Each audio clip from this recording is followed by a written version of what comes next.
Amém? Bom dia a todos. A gente está no segundo dia da conferência. Então, ontem a gente teve um testemunho que foi assim, a pessoa chegou no final e disse assim, cara, foi muito bom a conferência. Meu, parabéns, que legal. Eu falei, meu, calma, está no primeiro dia, tem amanhã ainda, tem domingo à noite. Então, assim, tem a conferência, não acabou. Então diga para o seu irmão, não acabou a conferência. Tem a noite, né? E se você não veio ontem, você pode hoje o quê?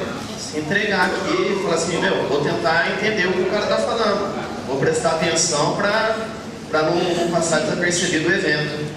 Ontem eu li uma frase, eu gosto dessa frase de John Wesley, que Wesley foi um rapaz, um evangelista que abalou a nação no tempo dele. E ele dizia assim, dar-lhe 100 homens que nada temam, senão o pecado, e que nada desejam, senão a Deus, e eu abalarei o mundo. E a tendência e a ideia dessa conferência é o seguinte, é a gente conseguir abalar a nossa nação, conseguir abalar. Essa igreja tem mais de 100 pessoas, né? Então assim, se nós desejarmos a Deus e odiarmos o pecado, o que nós podemos fazer, né, diante dessa nação? Não só representar diante de um voto. Ontem, exaustivamente, falamos sobre isso no debate, na pregação. Então que isso possa falar fortemente conosco. Possamos desejar a Deus mais do que tudo, né? Mais do que o ar que respiramos, mais do que o alimento que comemos. Isso seja o desejo do nosso coração. O Adriano falou aqui sobre os adolescentes e passamos também um recado com relação ao projeto Mindiamin. Pensando nisso também, que a gente trouxe o primeiro vídeo, essa questão de daqui a 10 anos, o que fazer com as nossas crianças, né? Lá dentro, enquanto a gente está aqui, lá dentro está acontecendo uma farra, lá está tendo aula, tá? As crianças estão lá. E aí, o que a gente vai fazer? As crianças pequenas, daqui a 10 anos, né? Enfim, é esse o desejo do nosso coração, poder evangelizar crianças. Eles são o futuro de amanhã. Já discipule seu filho com relação à voto, discipule seu filho com relação a dízimo, com relação à igreja e com relação principalmente ao evangelismo. Temos uma nação para ganhar, né? Temos uma nação para discipular também. E que Deus possa falar no nosso coração, né, nesse dia de hoje. É o segundo ano da conferência. O ano passado a gente fez baseado em um filme, e esse ano também foi baseado em um filme. Eu queria passar esse trecho desse filme para vocês. Eu ia pedir para apagar a luz, o William. Apaga a luz, por favor. Só para a gente conseguir prestar. Preste atenção nesse filme.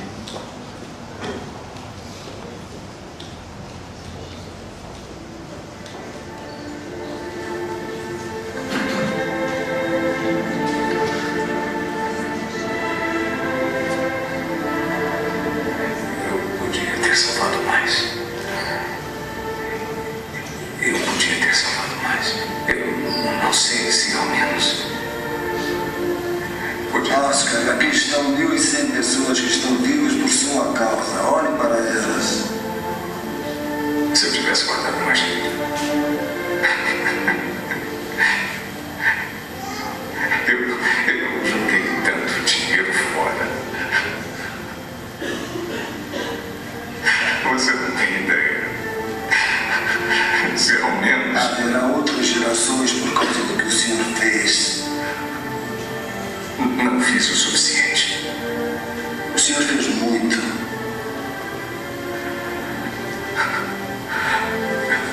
Esse carro. Eu teria comprado o carro. Por que vim com ele? 10 pessoas só nesse carro.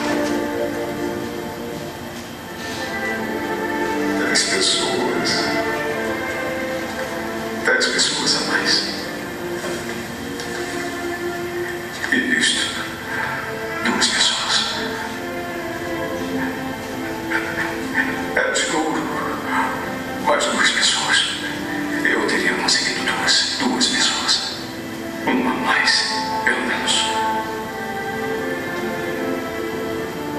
Uma pessoa. Uma pessoa está. Por isso.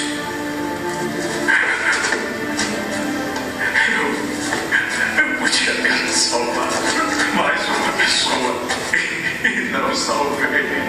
Eu não salvei.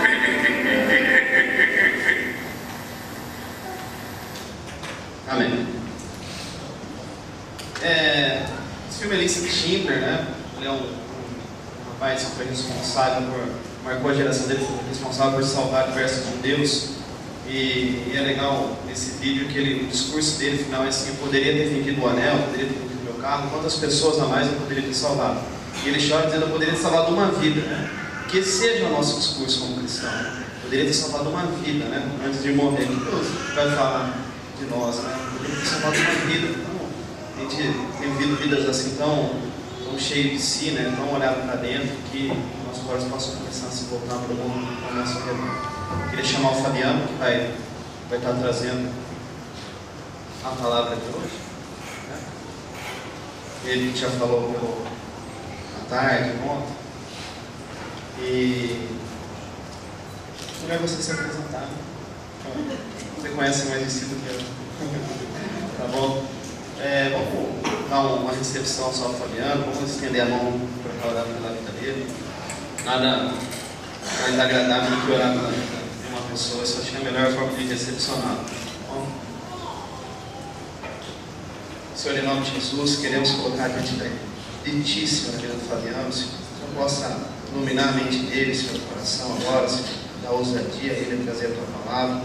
Que Ele fale, Senhor, o que deve ser falado, Senhor, guarda, Senhor, abençoe ele, Senhor, a família dele também, Deus. No nome de Jesus, Senhor, te pedimos, fala conosco, Espírito Santo. Abrimos o nosso coração para ouvir a Tua voz. Usa a vida, Senhor, do Fabiano, usa a mão dele, para que a Tua palavra seja poderosa, para que você possa penetrar em nossos corações, Deus, no nome de Jesus. Amém. Amém. Bom dia, irmãos. É uma alegria poder estar aqui. Gostaria de mais uma vez agradecer pelo convite. Está sendo muito bom estar aqui com os irmãos. E eu estou me sentindo em casa, né? Ontem foi muito gostoso a recepção de vocês, né, do pastor Kelson. E é gostoso quando a gente chega num lugar que você se sente bem, né? Se sente em casa, assim, se sente da família, né? Eu queria agradecer muito a vocês por essa recepção. Realmente, a igreja da família cristã não é só o nome de vocês, não. A gente percebe que vocês têm esse valor de família, né? Isso é muito gostoso. Eu me senti em casa, assim, me senti bem acolhido por vocês. Muito obrigado pelo convite e pelo privilégio de poder estar aqui nessa conferência, né? Ontem nós falamos sobre a gente redescobrir a nossa missão.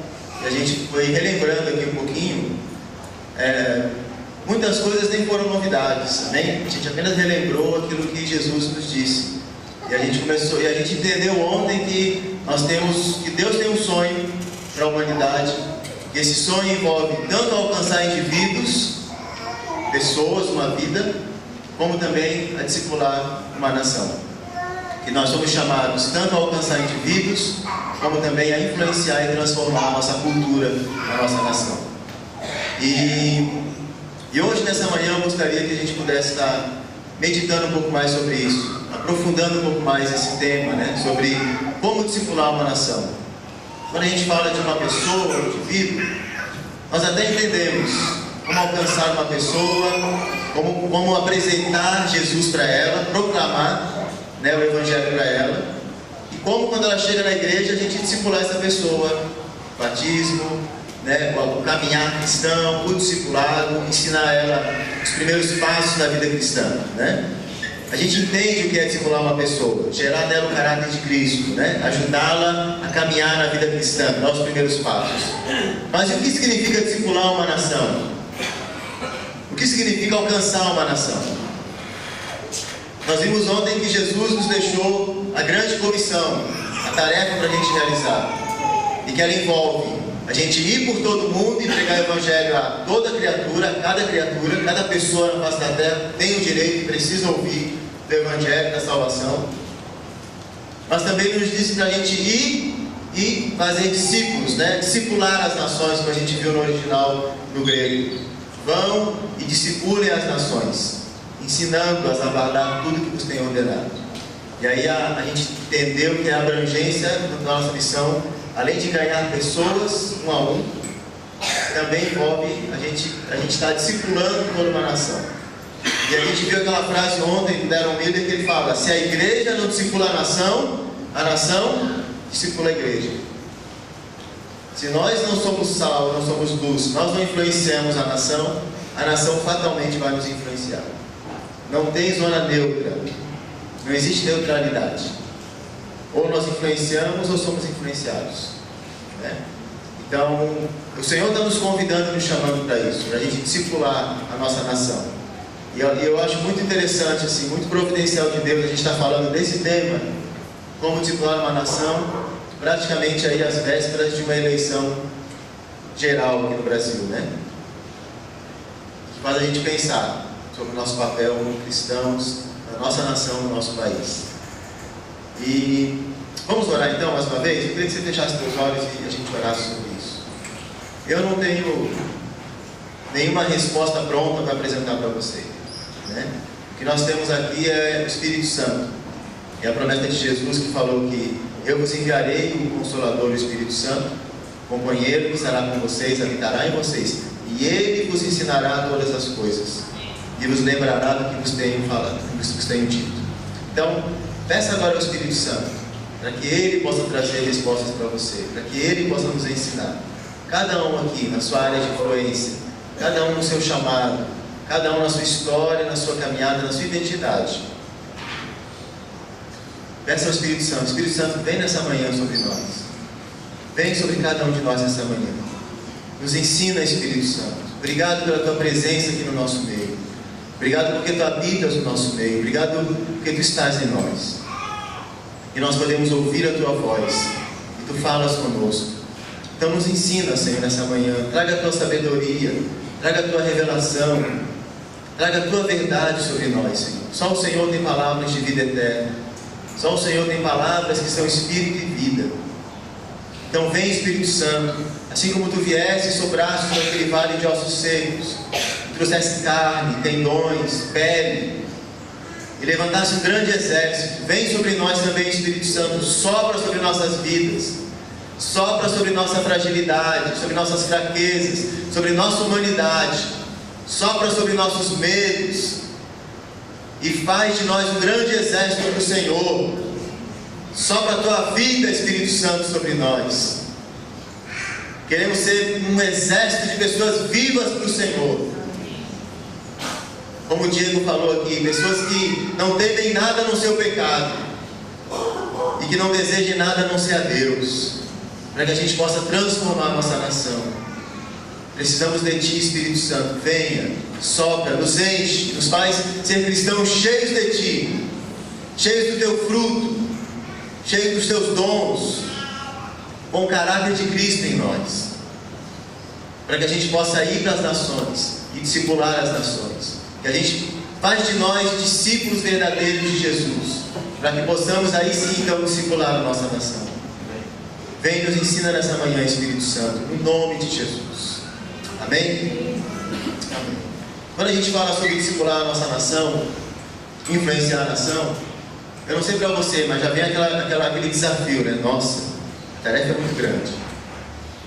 Quando os discípulos ouviram isso de Jesus, quando antes dele subir aos céus, eles devem ter imaginado isso, né? Nossa, nós aqui, pescadores da Galileia, nós 11 aqui, vamos sair pelo mundo, influenciando as nações, sendo sal da terra, luz do mundo.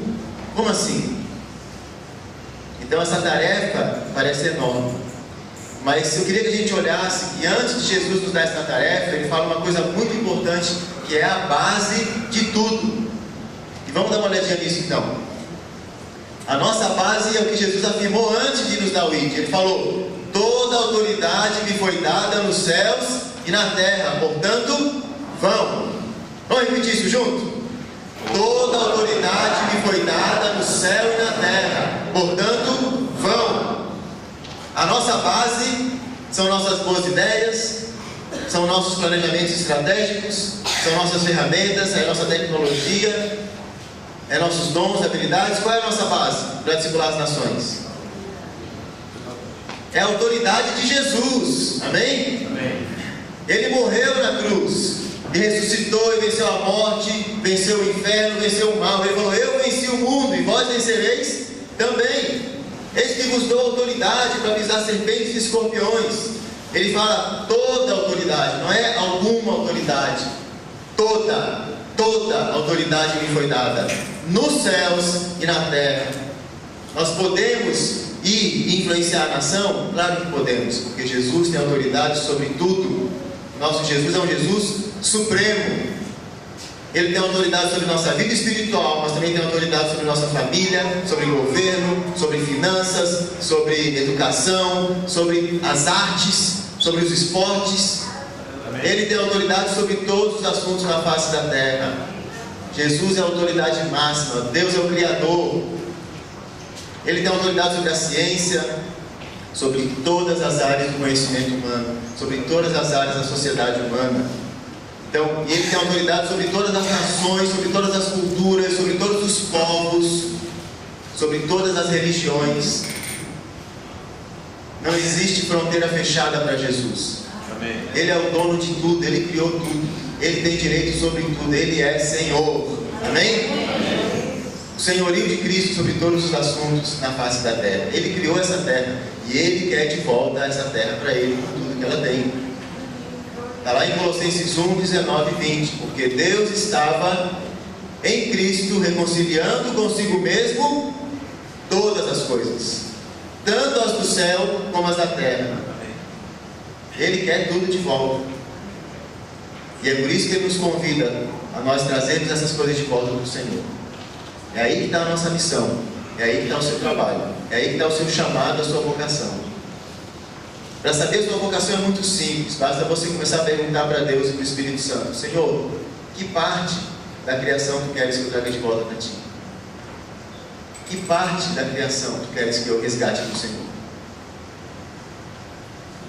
Se você já é um professor, trabalha na pedagogia, gosta de educar, é um educador, gosta de educar, você já tem metade da resposta pronta aí.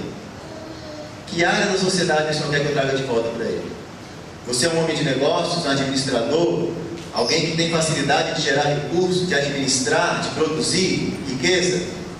Então você já tem metade do caminho andado aí de saber que área que o Senhor quer que você reconcilie com Ele. Você é uma dona de casa, mãe, que cuida da família? Então você já tem aí metade do caminho para saber o teu ministério. Que área que o Senhor quer que você reconcilie com Ele?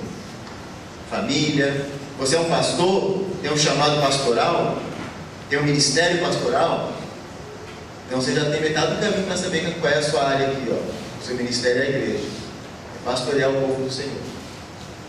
Então, toda a autoridade foi dada para Jesus. Ele tem autoridade sobre todas as áreas. E isso tem uma implicação tremenda.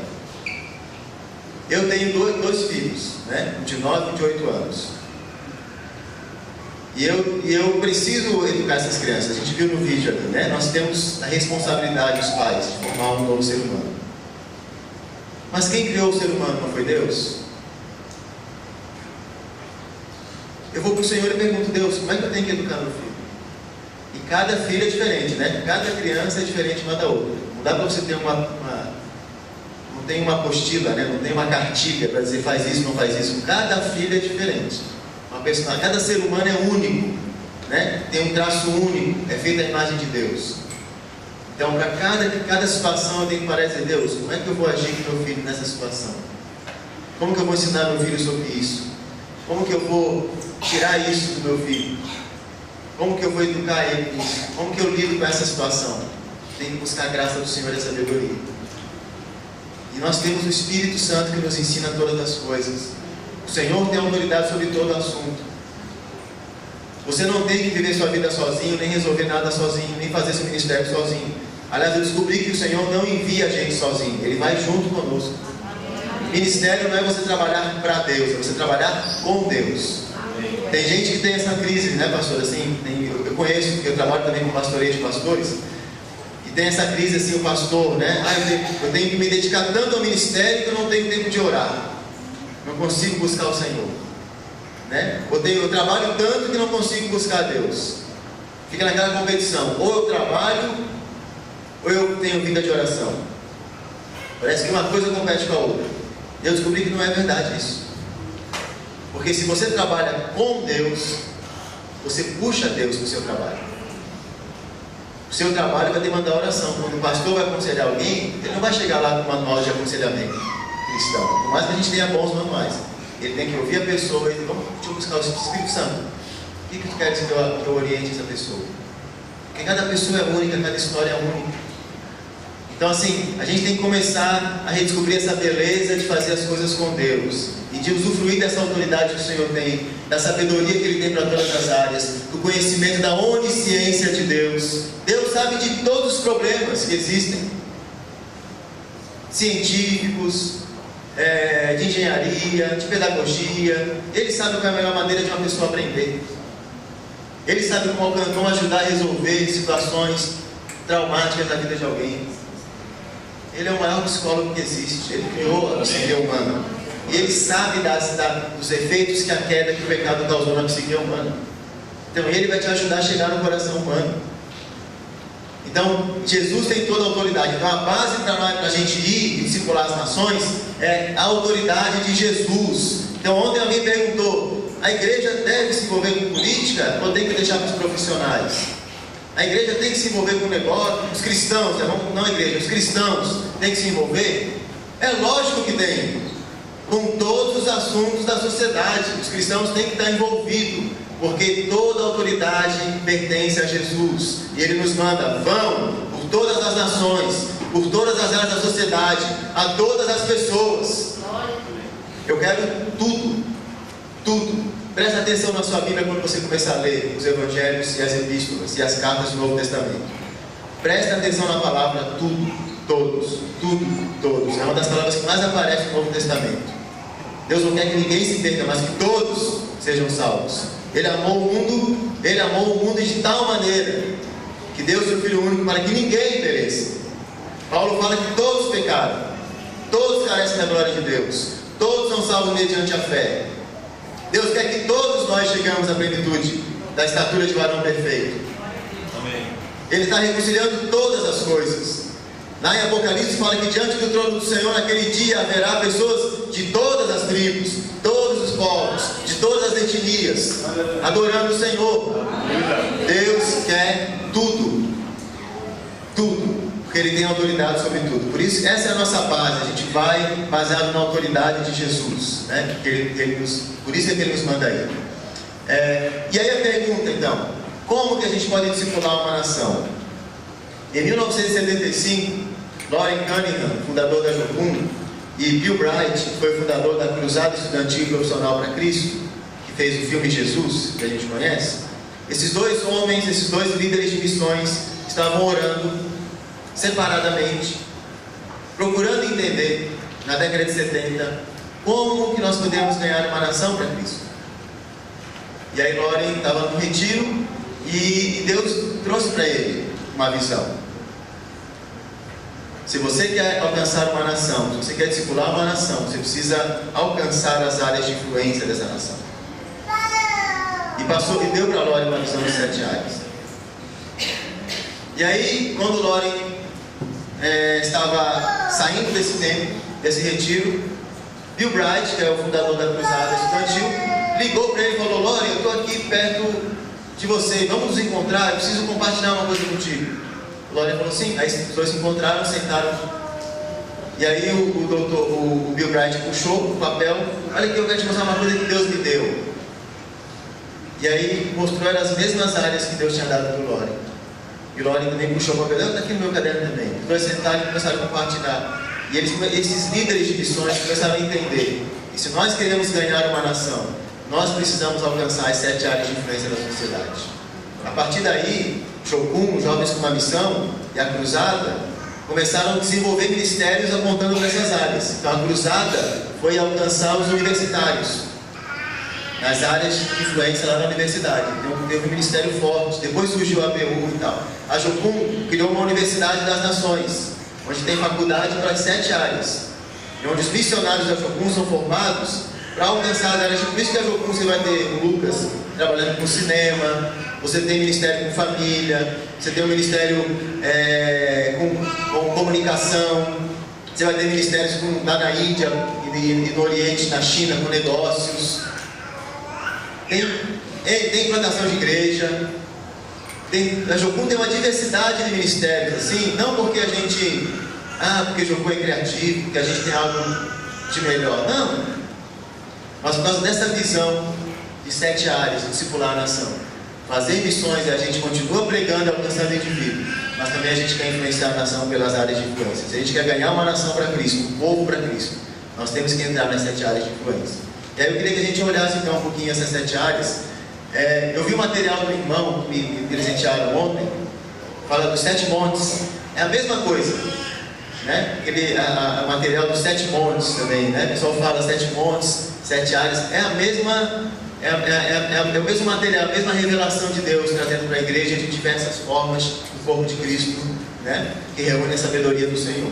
É a mesma coisa. Tem um material muito bom, eu estava ontem à noite até folheando assim, muito jóia, né? Então essas são as 7 áreas de influência. É lógico que a sociedade não se resume nessas 7 áreas, tá? Isso aqui é apenas para nos mostrar. São como se fossem 7 portais, 7 portas, 7 por onde a gente tem que entrar se a gente quiser influenciar a nossa nação, tá? Elas podem ser quebradas em áreas menores, né? Dentro dessas tem outras áreas menores, elas se interagem, mas é apenas uma maneira de você visualizar e entender. Deus quer que a gente alcance pessoas, um a um, indivíduos, pregar o evangelho a cada criatura, mas também o Senhor quer que a gente segure a nação, alcançando essas áreas de influência. Então, a gente tem ali a família, ciências, negócios, né? A área de religião, que é a igreja, a educação, comunicação, governo, artes, né? Que envolve esporte, celebração, entretenimento. Então, uma nação é formada por essas áreas. Essas são as áreas que formam a vida dos indivíduos. Uma pessoa é formada por essas áreas. Você na sua vida, se você for pensar, como você chegou a ser o que você é? Essas são as áreas que influenciam na vida de uma pessoa. A família, a religião que ela pertence, a educação que ela recebe, o tipo de comunicação que chega para ela, o governo sobre o qual ela está vivendo, né? As artes, o esporte, como a cultura é passada para ela, né? A ciência, o acesso que ela tem à tecnologia, como ela vive economicamente, como ela trabalha, como ela tem a sua subsistência. Essas áreas formam a nossa vida. Essas áreas formam a sociedade. Então, se nós cristãos queremos alcançar a sociedade, transformar a nossa sociedade, nós precisamos começar a influenciar essas áreas. Temos que começar a ter uma visão estratégica, né? No sentido de a gente entender que se eu estou numa dessas áreas aqui como cristão, se eu estou na educação, eu não estou indo lá apenas para cumprir um currículo de um governo ou um currículo de uma escola e ganhar o meu salário no final do mês. Eu estou ali para influenciar, para ser sal e ser luz naquele lugar. E aí você vai entender que ministério se torna uma coisa maior. Não é apenas aquilo que eu venho fazer aqui na igreja, mas é aquilo que eu faço da porta da igreja para fora. O que nós fazemos aqui, o ministério que a gente exerce aqui, tem um grupo de pessoas chamadas, né? Lá em Efésios fala, os pastores, mestres, apóstolos, né? Tem os profetas, essas pessoas ali têm os dons de liderança. Mas fala que essas pessoas são responsáveis de quê? De capacitar os santos, que somos todos nós aqui, para que os santos desempenhem o seu serviço no mundo. Então, se você está buscando o seu ministério, você não tem que buscar espaço na igreja. Você tem que servir nas atividades da igreja. Vai ter os projetos agora, né? Mas o seu ministério é lá fora. O que a gente faz aqui na igreja é um serviço no meio dos santos. Paulo fala que quando a gente se reúne, um traz salmo, traz música, outro traz palavra, outro traz revelação. Cada um traz a sua contribuição, o seu dom, para a edificação do corpo de Cristo. Para que a gente possa ser nutrido na palavra, na presença do Senhor, e a gente possa sair daqui forte, para lá fora no mundo, na sociedade, a gente fazer diferença, ser sal e ser luz lá fora, e transformar a sociedade, e dar testemunho da glória de Deus, e levar o conhecimento de Deus, que nós recebemos aqui, para que Ele possa, como diz a Bíblia, encher a terra com as águas que cobrem o mar. E aí cada um precisa ter um entendimento, por que o Senhor me colocou nessa área específica? Será que foi apenas eu que escolhi essa carreira? Meu pai e minha mãe que me apontou para essa direção? Ou será que a gente tem que ter aquela, sabe, a gente precisa do mardoqueu do nosso lado? tio da Esther, para chegar, que nem falou para Esther, quem sabe não foi uma ocasião como essa que o Senhor te colocou nessa posição de rainha. Não, nada é por acaso na sua vida. Deus fala que Ele tem boas obras para a gente andar, e Ele preparou elas antes da fundação do mundo. Deus tem planos e projetos na sua vida. Tem um propósito, tem uma missão para você. E Ele está esperando, aguardando poder te comunicar isso, te ajudar a entender essa missão. E essa missão vai ser aquilo que vai te dar a verdadeira realização e felicidade nessa terra. Não é uma missão fora de quem você é, é uma missão que cabe direitinho com a sua identidade, com a sua história, sabe? Com seus dons. É algo que você vai ter paixão de realizar, tem a ver com sua paixão, com sua inclinação natural, com aqueles dons que você foi cultivado ao longo da sua vida. Esse é o seu chamado, e o Senhor está querendo te mostrar isso, sabe? O Espírito Santo quer nos ensinar isso. Só precisamos parar para ouvir. E Ele vai ensinar coisas incríveis para você. Sua vida vai mudar, sua vida cristã vai ter uma outra dimensão. Aí a vida cristã vai ser muito mais do que apenas você vir trazer a sua presença para a igreja. Vai ser você levar a presença de Deus daqui, lá, para aquela área onde você atua e trabalha, onde você tem paixão. Então, se nós queremos discipular a nação, nós temos que fazer isso por meio dessas áreas de influência. Então vamos ver cada uma dessas áreas agora. Vamos dar uma olhadinha assim, um panorama rápido, para te ajudar a você visualizar o que Deus sonhou para cada área dessa. E se você está numa dessas áreas, você poder entender, poxa, olha quanta coisa que eu posso fazer, olha que coisa incrível, eu nunca vi educação desse jeito, nunca vi negócios desse jeito, sabe? Não sabia que Deus se importava com isso, que isso também fazia parte do nosso ministério, do nosso chamado. Então vamos ver? Vamos olhar uma por uma então. Pode? A primeira área é a família. Pode passar. A primeira área é a família. A família, cada área dessa corresponde a um atributo de Deus. A família, ela revela o atributo do amor, do caráter de Deus. Lembrando que nós conhecemos a Deus e Ele quer se fazer conhecido para as pessoas. Então, a área da família revela o amor de Deus. A família revela o amor de Deus quando todos os seus membros buscam o bem-estar uns dos outros e da comunidade. A família revela o amor de Deus. O amor é cuidado, né? Cuidar do próximo, se importar com o bem-estar do outro. O amor é buscar o bem do outro. Então Deus criou a família para que ela fosse uma miniatura daquilo que Ele vive no seu caráter, na própria Trindade, no amor.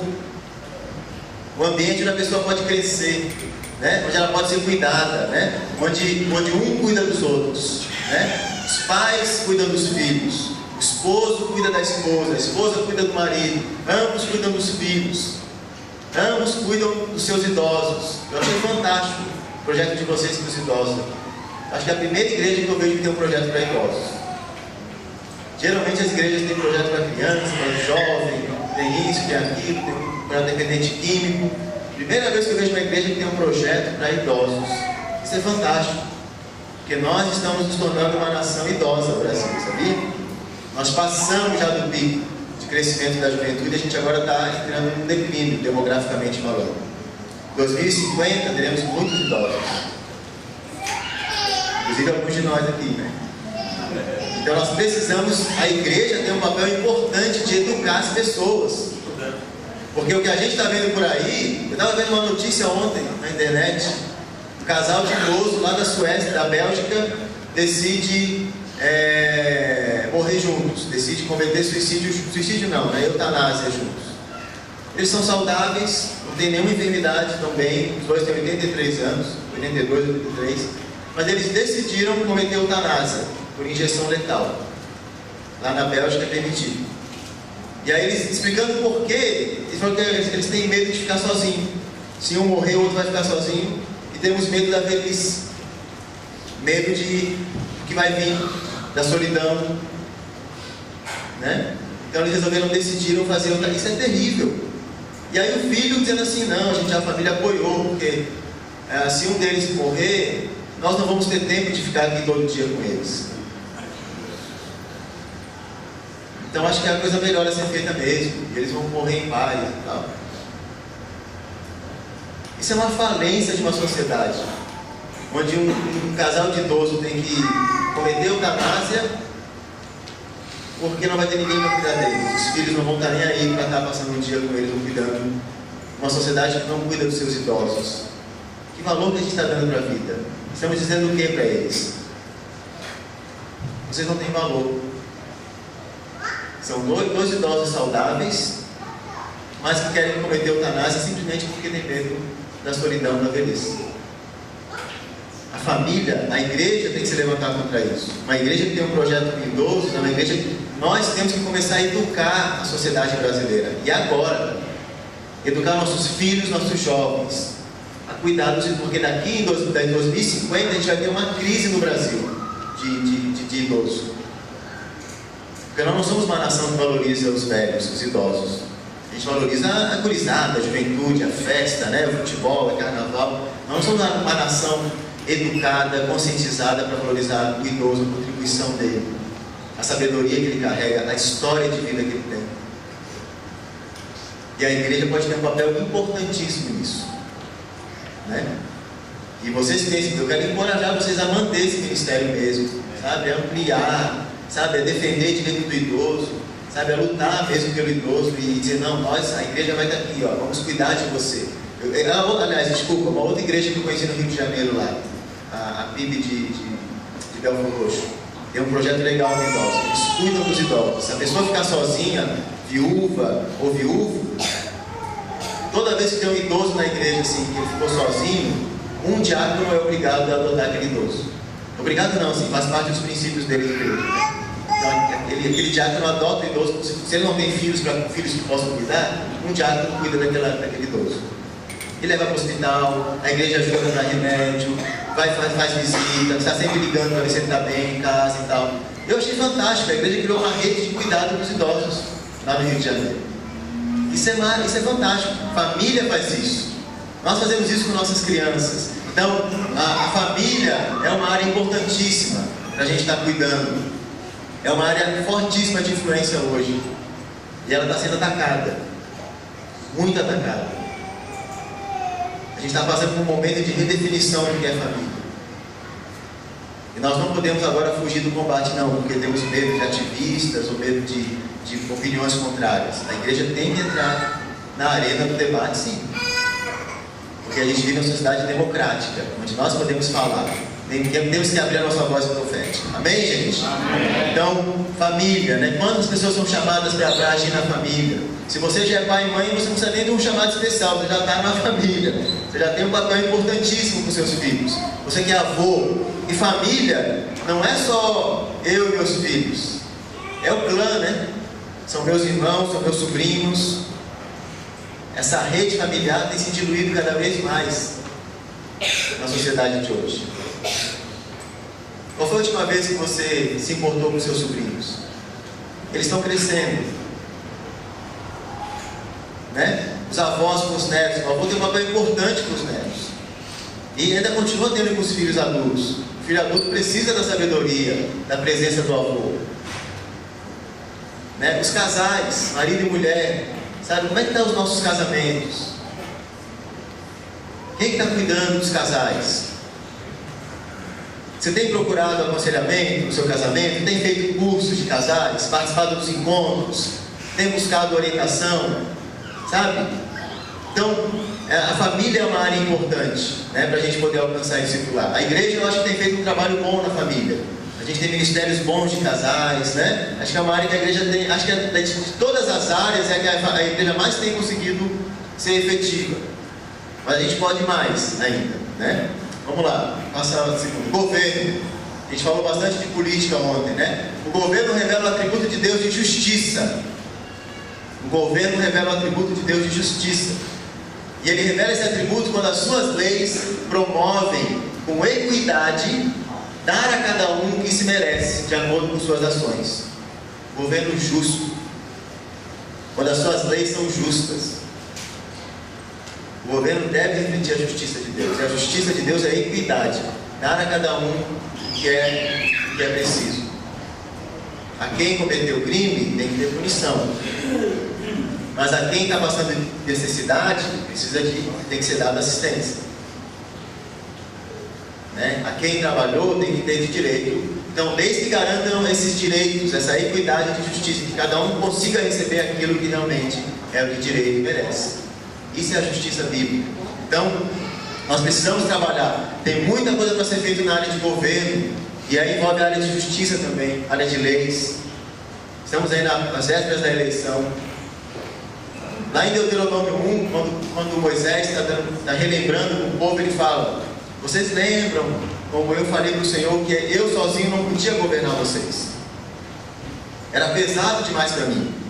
Então eu disse a vocês: escolham homens íntegros, corretos, tementes a Deus, para que possam chefiar vocês. E vocês disseram que esse conselho era bom. E vocês escolheram esses homens, e eu nomeei chefes de 100, 50, tal. Olha que interessante, cara. Lá, quantos séculos atrás isso? Moisés já está tirando essa questão de ficar sobre ele, né? Ele não queria concentrar todo o poder dele. Eu sozinho não posso dirigir vocês. Então não tem essa centralização de poder. Ele queria: escolham homens. Ele põe na mão do povo: escolham homens idôneos, aí homens de sabedoria, homens idôneos, de integridade. A gente vai fazer isso agora domingo que vem. Quem são as pessoas que você vai estar escolhendo? Caráter, integridade. Dá uma olhadinha aí em Deuteronômio 1, de 9 a 17, veja as qualidades que se pede ali de governantes. E aí, quando você for analisar o candidato, veja se ele tem essas qualidades. Você consegue ver na trajetória dele, na história dele, essas qualidades. Amém? Então, a área de governo é muito importante. Nós precisamos de bons cristãos que têm chamado para o governo. Não é o pastor que tem que ir, não. Não é pastor nem bispo. Pastor tem que pastorear a igreja. Pastor não tem que ser candidato a nada, não. Pastor é pastor.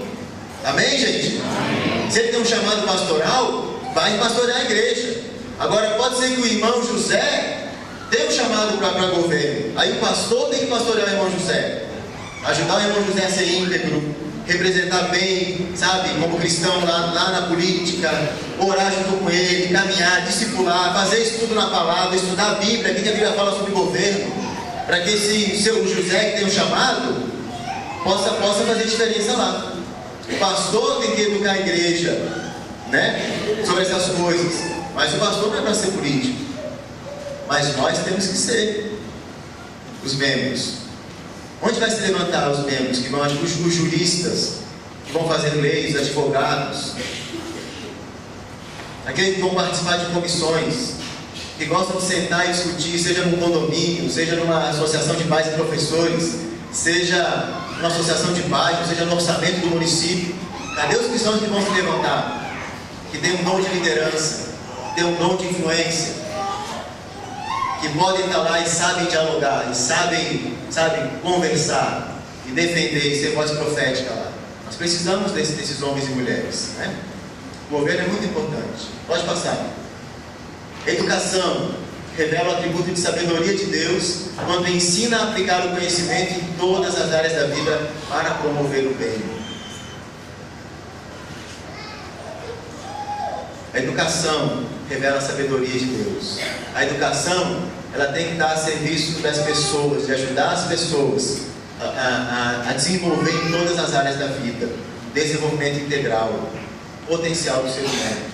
Educação não é para formar gente para o mercado de trabalho. Eu fui numa escola lá, fui colocar meus filhos numa escola, daí disse: aquela escola é a melhor do bairro. Eu fui lá, sentei com a orientadora e perguntei para ela, né? Qual é o seu planejamento pedagógico, né?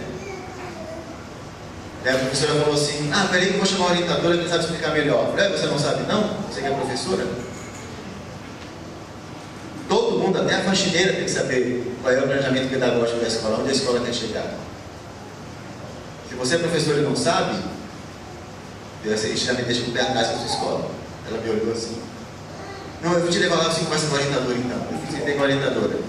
Ela começou a explicar para mim: não, nossa escola e tal, tem uma pedagogia integral, a gente quer desenvolver a criança em todas as áreas, tal. Eu falei: me dá um exemplo prático disso. Por exemplo, né, a gente cuida muito dos horários aqui, com o uniforme, as crianças têm que vir com o uniforme certinho, né? E a gente já ensina a criança, e meu filho tinha 7 anos, 7 anos, a gente já orienta a criança né, que ela tem que usar o uniforme, que ela tem que estar vestida, porque quando ela for para o mercado de trabalho, ela vai ter que usar uma roupa apropriada na área que ela for trabalhar. Então a gente já educa a criança para o mercado de trabalho. Aí eu falei, então essa escola não presta para mim, porque não é isso que eu quero para meu filho. Ela, como assim? Mas todo mundo quer. Eu falei, mas eu não. Eu quero meu filho ser educado para a vida. Eu não quero que você formate meu filho para o mercado de trabalho. Com uniforme, tudo direitinho assim. Quanto tempo você dá para as artes aqui? Matemática e português, e tem uma vez por semana tem arte. E quanto tempo você dá para ir? Aí eu falando de outras áreas de conhecimento, né? Aí eu falei assim, então isso aqui não é uma pedagogia integral de jeito nenhum. Você está preocupado só em fazer meu filho ler e escrever, para ir para a série seguinte, para passar no vestibular, para ir para uma faculdade, para ir para o mercado de trabalho. Você não está ensinando meu filho. Eu quero uma escola que eduque meu filho, que ele possa explorar os dons dele, potenciais. E se meu filho for um artista? Ela ficou me olhando assim, com essa cara assim. Eu falei, desculpa, mas essa escola não serve para meu filho. Eu não quero uma escola que forme meu filho no mercado de trabalho. Eu quero para a vida. Você faz isso? Você pergunta sobre isso na escola do seu filho? Para quem ele está sendo... Você sabe o que está sendo passado lá? Meu pastor falou, você olha, que vem os livros que é dado para ele ler? Você já passeou na biblioteca da sua escola para ver que livros que seu filho está lendo?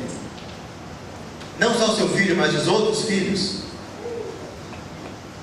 Você sabe o que está sendo ensinado? O que está sendo dito lá? Você conhece o planejamento pedagógico da escola? Qual é o currículo? Seu filho passa 5 horas, tem filhos de pessoas que passam o dia inteiro na escola. Mais tempo do que passa com você. O que eles estão aprendendo lá? É isso que está formando o caráter do seu filho.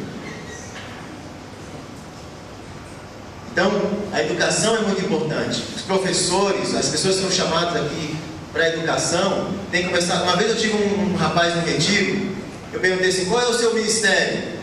Aí ele falou, eu toco no louvor da igreja. Eu falei, e quando você faz isso? Sábado à noite, domingo, às vezes quarta-feira. Eu falei, tá bom. O que você faz segunda a sexta? Eu sou professor. Professor de quê? Geografia. E você gosta de geografia? Eu adoro geografia, não sei o que, estou fazendo doutorado, já não sei o que e tal. E começou a falar, adoro falar de países. E, cara, eu era apaixonado por geografia. Aí eu falei, e você dá aula para quantos? Eu dou aula para, vou chutar aqui, não lembro, tipo 400, 500 adolescentes por semana. E eu amo e tal. Eu falei assim, engraçado, eu perguntei qual era o seu ministério, você falou que era tocar no louvor da igreja.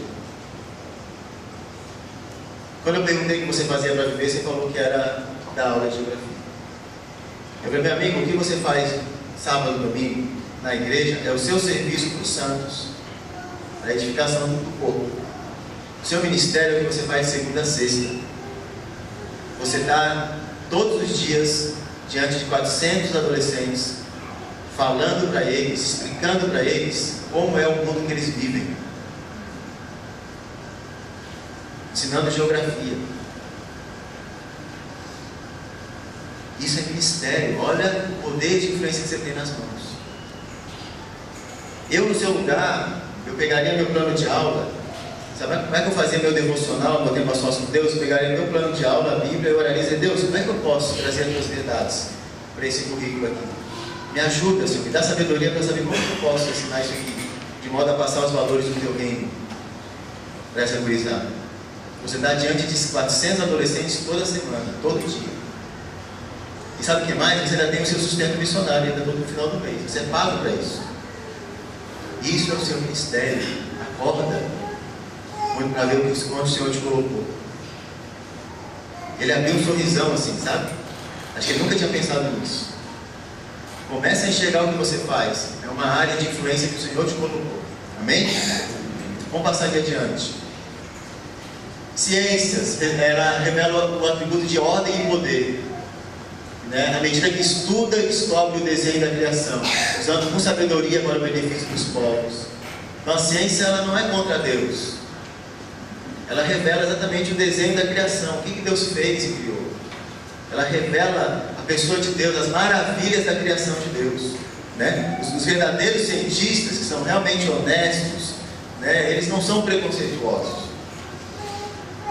A ciência existe para isso, para descobrir, para usar com sabedoria toda essa tecnologia para benefício dos povos. Não é para enriquecimento de uma nação ou outra, não. É para benefício de toda a humanidade. Que visão diferente do que a gente vê as ciências hoje, a tecnologia hoje. Que visão diferente do que a gente vê a educação hoje, o governo hoje.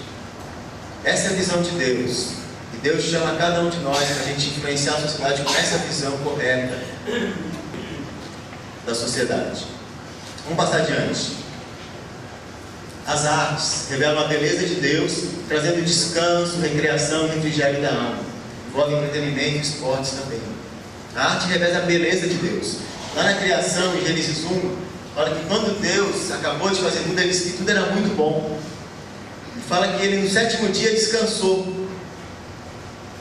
Agora é interessante, será que Deus estava cansado? Deus fica cansado? Deus cansou de criar o mundo? Não. Mas aquele descanso para Deus não era descanso de cansaço. Era aquele descanso de, sabe, eu fiz tudo, agora deixa eu parar um pouquinho, deixa eu tomar distância, deixa eu admirar contemplar a minha criação. Tirar um dia só para desfrutar. Olha que maravilha essa natureza. Olha como ficou bom essas cores aqui. Olha que legal esses frutos que eu criei. Olha esses pássaros. Olha tudo isso. Olha o ser humano. Contemplar, admirar. Sabe? Deus é um Deus da beleza. Por que a gente mora em casas e a gente pinta nossas casas? A gente põe quadro, a gente põe enfeites.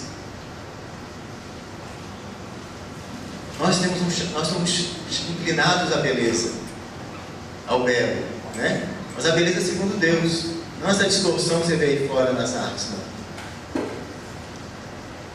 Né? Os cristãos, eles trazem a beleza para o mundo, a contemplação, né? A gente contemplar uma boa música, sabe? Jogar um esporte, né? Um futebol, um entretenimento. Então assim, as artes revelam isso. Os artistas cristãos precisam começar a manifestar esses valores para as pessoas. Tem muito lixo, porcaria aí fora que é chamado de arte. A arte pela arte. Não existe arte pela arte. Isso é mentira. A arte não é uma coisa neutra. Ela sempre vai refletir o ponto de vista de alguém, ou o sentimento de alguém, ou a expressão de alguém. Ela não é uma coisa abstrata, assim, arte pela arte. Não existe isso. Ela sempre vai refletir alguma cosmovisão de mundo. Darren Miller, ele fala: uma nação não vai ser discipulada apenas com músicas de louvor. Os músicos cristãos têm que fazer músicas sobre namoro, sobre romance, mas do ponto de vista de Deus. Tem que escrever sobre a natureza, sobre diversos assuntos, né? Nós temos que criar cultura, criar arte, né? O cristão tem que mostrar: isso aqui são os atributos de Deus, os valores do reino de Deus. C.S. Lewis foi um cara fantástico, escreveu livros de literatura, de história, né? As Crônicas de Nárnia, fábulas para crianças, e estava tudo respingado de valores cristãos. Aquele leão que ele criou, Aslan, que morre, né? Depois ressuscita, que criou todo mundo, é uma imagem de Cristo, e ele faz isso num conto infantil, né? Então cadê os cristãos que vão retomar a literatura, a pintura, a música, as artes, o artesanato, para manifestar a verdade de Deus, o caráter de Deus, né? Vamos passar adiante.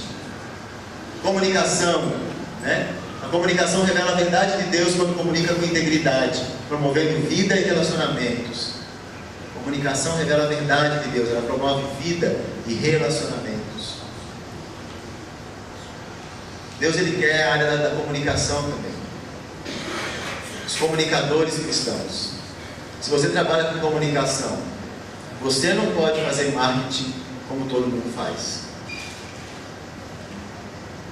O cristão tem que ter uma outra pegada. Eu não posso seguir o mesmo fluxo. Ah, mas se eu não fizer, eu não vendo. Para que nós estamos nesse mundo? Jesus falou, se o sal se tornar insípido, para nada mais serve não ser jogado fora pelos homens. Nós temos que trazer sabor às coisas. Comunicadores cristãos que vão comunicar com integridade, que não vão manipular pessoas, que não vão mentir, que não vão maquiar a verdade, que não vão ficar, sabe, alimentando o espírito de consumo ou espírito materialista, mas vão alimentar valores do reino, que vão comunicar, sabe, verdades, né? Valores, que vão resgatar os valores das pessoas. E assim por diante. Pode passar. A economia, né, reflete bondade. Quando os recursos, as ideias, a energia que foram dadas por Deus são utilizadas para satisfazer necessidades humanas. A economia não é para enriquecer poucos. O dinheiro não é feito para dominar pessoas, controlar. Os recursos têm que servir, têm que demonstrar a bondade de Deus. Tem que ser utilizado para satisfazer as necessidades das pessoas, tem que ser distribuído generosamente. E Jesus falou, não acumuleis para vós outros tesouros. A economia do reino, ela não acumula, ela divide, ela compartilha, né? Está sempre, que todos tenham tudo, que todos possam ter acesso. Então, pense no, eu falei ontem o exemplo do empresário, né? Pense no empresário que começa a administrar o seu negócio. Como Jesus faria isso? Se ele estivesse aqui nessa mesa, fosse dono de uma empresa, como Jesus administraria uma empresa hoje, em pleno século XXI? Se ele estivesse no meu lugar, como ele faria negócios hoje? É possível a gente fazer diferença no mundo hoje? A gente tem que seguir o capitalismo selvagem, as leis do mercado. Lembra que eu falei no começo? Toda autoridade me foi dada no céu e na terra. Ele tem autoridade, sim. Ele tem as respostas, sim. Nós temos que ter coragem de ouvir, porque essas respostas vão mexer com o nosso coração, vai mexer com a nossa vida, com o jeito como eu educo meus filhos, ou como eu lido com o meu dinheiro. Vai mexer conosco, mas Deus quer mexer conosco. Porque se não mexer, a gente não vai ser a igreja viva dele na terra, manifestando o seu reino. Amém? Amém. Eu quero ser a igreja viva do Senhor, ainda que me custe. Eu quero ser luz e sal da terra. Amém? Amém. Vamos passar. E por último, a igreja. A igreja, ela revela a santidade, a misericórdia de Deus, quando ela leva a glória dele para todas as áreas da sociedade. Amém? O papel da igreja é esse. O papel do pastor, das pessoas que estão aqui na igreja, em funções de liderança, de responsabilidade. O papel da igreja, o nosso papel, é a gente estar levando a glória do Senhor para todas as áreas da sociedade. Amém, irmãos? Amém. Capacitando você. É a igreja formar o grupo. Cadê os jovens que vão para a universidade? Senta aqui, vamos fazer um grupo de estudo para preparar vocês para a universidade. Cadê os empresários? Não vamos fazer café para empresário, para orar para a prosperidade dele, não. Vamos fazer um grupo de estudo para ver o que a Bíblia ensina sobre negócios. Vamos buscar valores e princípios do reino. Vamos começar, sabe, buscar a sabedoria do Espírito Santo, direção de Deus, o que Ele quer que a gente faça, cada um faça nos seus negócios. Professores, vamos sentar junto na igreja e vamos buscar do Senhor uma cosmovisão bíblica que possa ser uma base para o nosso ensino, que a gente consiga traduzir a Bíblia em valores e princípios que a gente possa aplicar na educação, e assim por diante, sabe? Famílias, comunicadores, se junta com seus irmãos, são comunicadores, começa a fazer um grupo de oração na tua casa, convida os irmãos que trabalham com comunicação, vamos orar junto, vamos estudar a Bíblia sobre comunicação, o que ela fala sobre isso. Isso vai ser revolucionário na sua vida, no seu ministério. Isso traz avivamento para a igreja. Isso traz motivação para o ministério. Amém? Amém? Porque aí você vai estar envolvido com aquilo que você ama e com o que você gosta, porque Deus te chamou. E Ele quer usar isso. Sua vida cristã, o seu tempo de oração vai ser muito mais gostoso. Amém, irmãos? Amém. Então vamos terminar isso, então, concluir. Então, discipular uma nação tem a ver com a gente alcançar as áreas de influência da sociedade, essas áreas. E aqui foi só uma amostra, foi só um esboço, um gostinho para você ver o que Deus tem para cada área. E sendo que Deus quer que a gente alcance todos os indivíduos e discipule todas as áreas da sociedade, esse é um chamado para todas as vocações. É um chamado para mim, na área de ciências sociais, é um chamado para você, na área de pedagogia, na área da família, dona de casa, na área de comunicação, de vendas, de negócios, não importa a área que você atua. É um chamado para todos nós. Que você possa fazer igual aquele professor de geografia, sabe? E se alegrar. Eu tenho um ministério também de segunda a sexta, não só de sábado e domingo. Eu vou levar Deus para o meu dia da semana, para a minha semana. Ao sair amanhã de casa, faz a tua oração e diz: Senhor, estou indo para o meu campo missionário. E eu não estou indo lá só para evangelizar pessoas, não. Não é só chegar lá e agora começar a dar folheto e falar de Jesus para os seus colegas, não. É pensar como que eu vou levar esse conhecimento de Deus, esse atributo de Deus para o meu trabalho. Como eu posso traduzir essa sabedoria? Essa resposta vem do Senhor, tá? Pode passar aqui para a gente. Pois somos a sua obra de arte, criados em Cristo Jesus para boas obras, as quais Ele preparou para que andássemos nelas antes da fundação do mundo. Deus não tem fábrica, Deus tem ateliê. E cada um de nós é uma obra de arte. E Ele moldou a sua vida, a sua história, exatamente para você ser o que você tem que ser, estar na área que você tem que estar. Se você não está na área certa, em algo que você gosta de fazer, eu sempre digo, você está fora da vontade de Deus. Se você trabalha com algo que não é a sua paixão, que te realiza, que não tem a ver com seus dons, para pensar. Ou você se ajusta, ou então você pula fora, vai buscar a vontade do Senhor para a tua vida. Cada um de nós é uma obra de arte. Deus preparou você. A minha esposa é artesã. Ela tem um ateliê. Cada peça que ela faz é única. O porta-retrato, o quadro que ela pinta, o colar que ela monta, tudo é único. Você quer ofender minha esposa que diz: ah, você faz igual esse para mim? Eu falo: não faço nada igual. Cada obra é diferente. Ela fica brava se você pedir isso para ela. Porque para o artesão, cada obra é única. Para Deus, cada um de nós é único. A gente não é pecinhas numa fábrica de montagem, não. Nós somos uma... E você é uma peça rara, uma obra de arte. E não importa o material. Minha esposa, ela pega a coisa do lixo e ela recicla aquilo e faz um porta-retrato. Ela pegou uma TV velha lá, tirou só o plástico em volta da TV, pintou, ela fez uma moldura assim, de um quadro. Ficou lindo.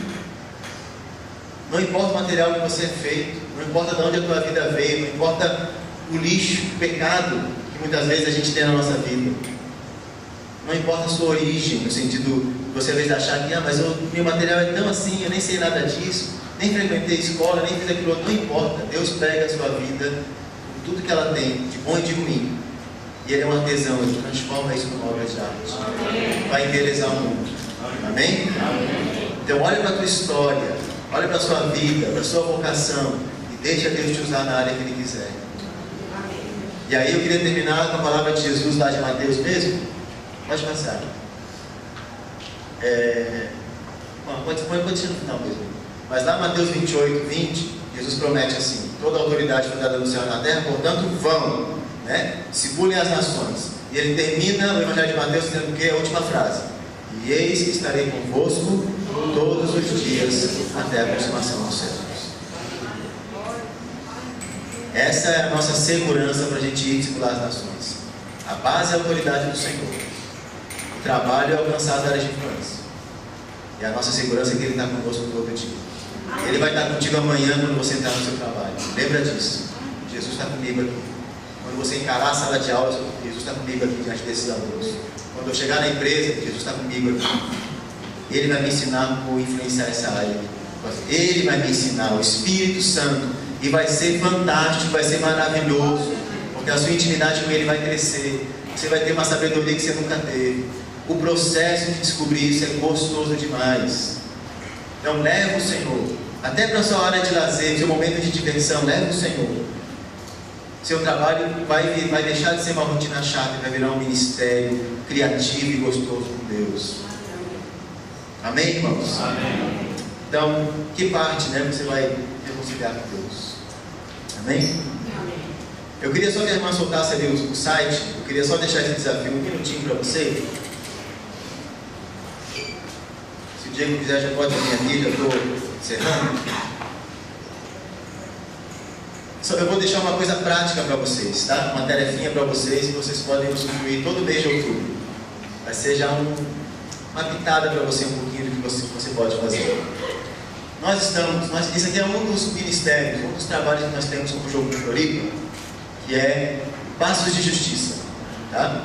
O Passos de Justiça nasceu de missionários que eles viajavam pelo mundo falando de Jesus, né, alcançando vidas. E esses missionários começaram a se deparar com questões de injustiça, fome, pobreza, tráfico humano, né, falta de água potável, tudo isso. E aí esses missionários começaram a orar: Deus, o que nós podemos fazer diante dessas realidades de injustiça? Sabe o que Deus falou? Façam justiça, dando um passo de cada vez. Então daí nasceu o Passo de Justiça. E nós estamos com essa campanha, levanta um pouquinho para mim, por favor, que vai começar agora dia 6 de outubro, que é o Outubro de Justiça. Todo ano a gente lança Outubro de Justiça, que é um mês de conscientização e ação. É um mês inteiro a gente vai estar falando, você pode seguir no Facebook, na internet, é um mês inteiro, todo dia, a gente vai estar postando coisas para você estar se envolvendo com várias áreas da sociedade e participando. E você pode baixar aquele guia ali, ó, né? Tem um guia de oração e ação. São 30 dias para você estar aprendendo sobre justiça, para você estar orando por isso, por várias causas, e conhecer várias organizações cristãs que trabalham com diversas causas. E você pode contribuir, pode se envolver, pode aprender mais, quem sabe até descobrir um chamado para você. Então, aproveita, entra no site lá, passodejustiça.org, passeia, conhece bastante, baixa o PDF ali, que é o manual de oração, é gratuito para você baixar, e segue com a gente esse mês de outubro. Talvez o Senhor vai te inspirar a você fazer diferença na sociedade. Amém, gente? Amém. Muito obrigado. Deus abençoe.